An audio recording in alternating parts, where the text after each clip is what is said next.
오늘도 시청해주셔서 감사합니다. 안녕하세요. 품격 있는 리뷰 고인TV의 군입니다. 오늘은 메르세데스 벤츠 SUV의 새로운 라인업 더 뉴 GLB입니다.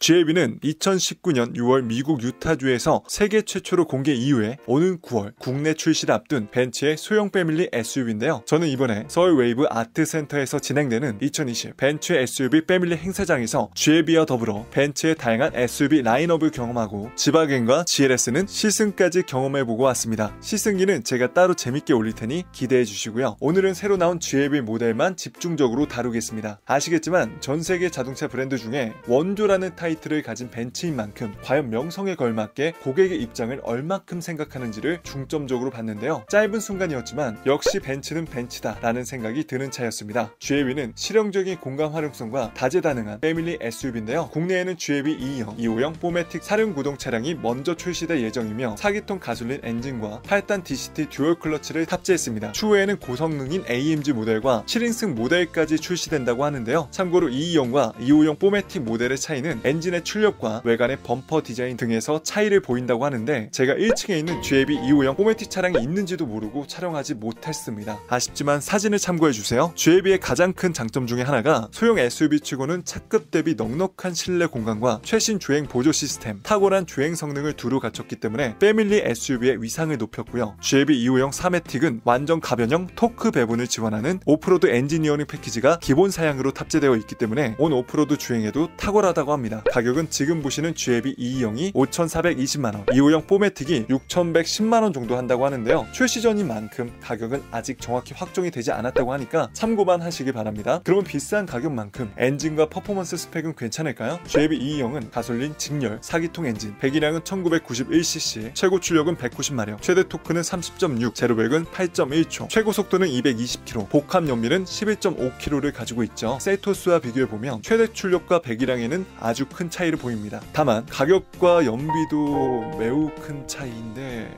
벤츠니까 일단 외관 디자인부터 살펴보면 전면은 스타일리시함과 GLB의 개성을 나타내는 그릴 디자인이 눈에 들어오죠. 그릴 가운데 벤츠 로고가 큼지막하게 들어가면서 벤츠의 존재감을 표출하고 있고 범퍼 하단에 위치한 언더가드는 오프로더를 지향하는 고객님들에게 만족감을 주는 디자인 포인트가 될 것입니다. 멀티빔 LED 고성능 헤드램프로 야간 주행 시에는 가시성 확보는 물론 개별적으로 제어가 가능한 18개의 LED 램프로 교통의 변화를 실시간으로 감지하여 운전자의 시야를 책임집니다. 패밀리 SUV답게 너무 튀지 않으면서 정갈한 디자인 느낌을 선사해주죠. 전면은 요리 보고 저리 봐도 참 밸런스가 잘 맞춰진 디자인이라고 생각합니다. 측면 디자인을 보시면 18인치 휠에 피렐리 타이어가 들어가 있는 모습인데요. 2호형 포매틱은 사이즈가 19인치라고 하네요. 무난하면서도 정갈한 휠 디자인, 볼륨감 있는 캐릭터 라인으로 깔끔한 패밀리 SUV의 느낌을 나타내고 있습니다. 루프렉으로 루프백도 설치할 수 있고요. 전체적으로 무난하면서 깔끔한 디자인을 좋아하시는 분들에게 굉장히 어울리는 패밀리 SUV 디자인이라고 생각합니다. 어떻게 보면 좀 심심할 수 있는 디자인일 수도 있죠. 후면은 역시나 LED 테일 램프가 자리하고 있는데 딱히 개인적으로 얘기할 건 없어 보이네요.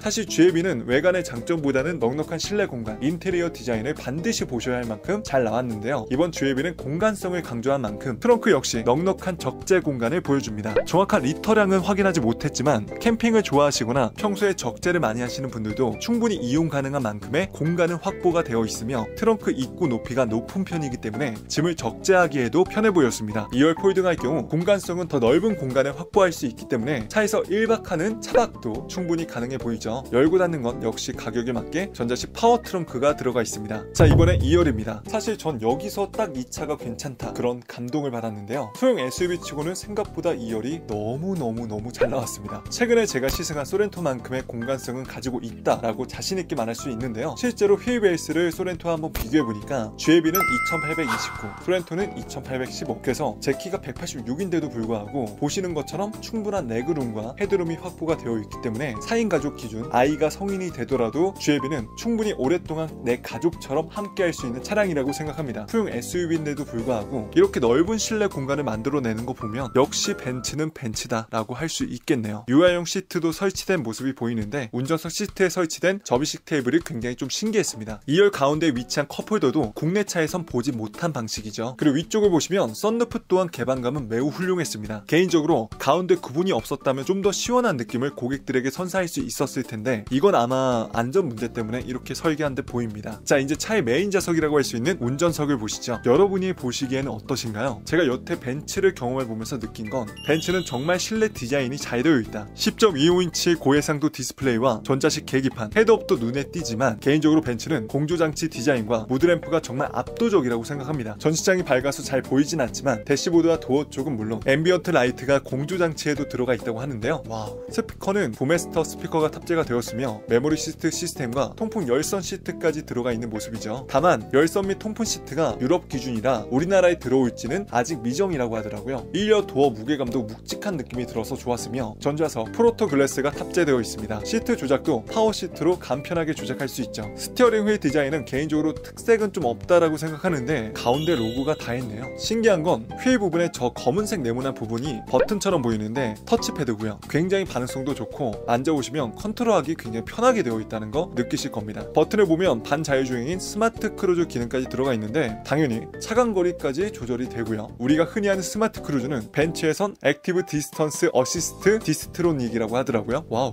발음 너무 어렵다. 앞쪽 대시보드 디자인이 정말 특이하면서 이쁜데요. 야, 그만 좀 만져라. 때 타겄다. 조수석, 글러브 박스 공간도 한번 보시죠. 아시겠지만 벤츠는 기어 변속 레버가 국내차 기준 와이퍼 조절하는 레버 위치에 달려있는데 행사장에서 지바겐과 GLS를 시승해보면서 느낀 건 처음이라 어색해서 그렇지 오히려 조작하기는 더 편했습니다. 와이퍼는 어디서 조절할까요? 네, 맞습니다. 왼쪽 레버의 턴 시그널과 함께 조작할 수 있습니다. 자세히 보시면 리어 와이퍼까지 조작할 수 있는 버튼도 보이죠. 자, 우리가 흔히 하는 기어 노브 위치에는 손을 편하게 받칠 수 있는 받침대와 디스플레이를 조작할 수 있는 터치패드가 위치해 있는데요. 저는 맨 처음에 이게 손목을 받치는 게 아니라 잡고 가는 건 줄 알고 네 그래요. 벤츠를 사본 적이 없습니다.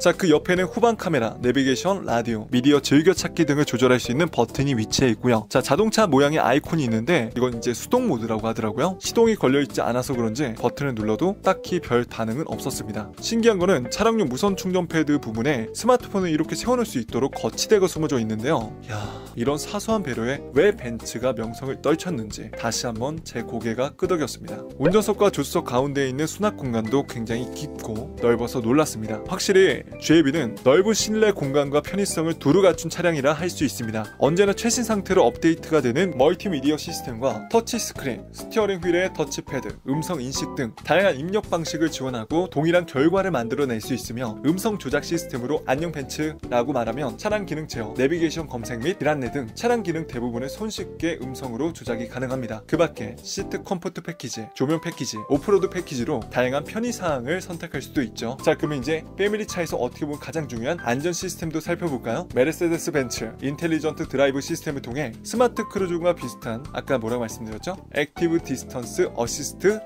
디스트로닉으로 선행 차량에 맞춰서 자동으로 속도를 조절해주는 기능이 들어가 있고요. 사고가 발생하기 전에 다양한 조치를 통해 피해를 줄여주는 프리세이프 시스템, 액티브 차선 이탈 방지, 사각지대 어시스트, 컴포트 서스펜션 등 다양한 안전 시스템이 탑재되어 있습니다. 전유 GLB는 추후에 디젤 엔진, 고성능 AMG를 비롯해 7인승 모델까지 출시하며 라인업을 확장시킬 예정이라고 하는데요. 지금도 충분한 실내 공간으로 만족감에 감동까지 더해줄 생각에 앞으로의 행보가 기대됩니다. GLB 차량 옆쪽에는 부가부 유모차와 메르세데스 벤츠 컬렉션 퀴즈 용품이 함께 전시가 되어 있는데요. 제가 아직 아이는 없지만 돈 많이 벌어서 언젠가 저런 유모차에 제 아이를 태우고 싶네요. 자, 이렇게 벤츠의 새로운 SUV 라인업 GLB를 만나보셨는데 어떠셨나요? 개인적으로 가격 대비 넉넉한 실내 공간, 안전성, 편의성 등등 값어치는 하는 차량이라고 생각합니다. 아직 출시 전이고 어떤 것들이 추가되고 빠질지는 모르겠지만 벤츠의 새로운 패밀리 SUV를 기대하셨던 분들에게는 분명 호의적인 차량이 되리라 확신합니다. 전 조만간 처음 타보는 지바겐 GLS 솔직 시승기로 인사드리겠습니다. 자, 오늘 제가 준비한 내용은 여기까지고요. 오늘도 조금이라도 도움이 되셨다면 좋아요와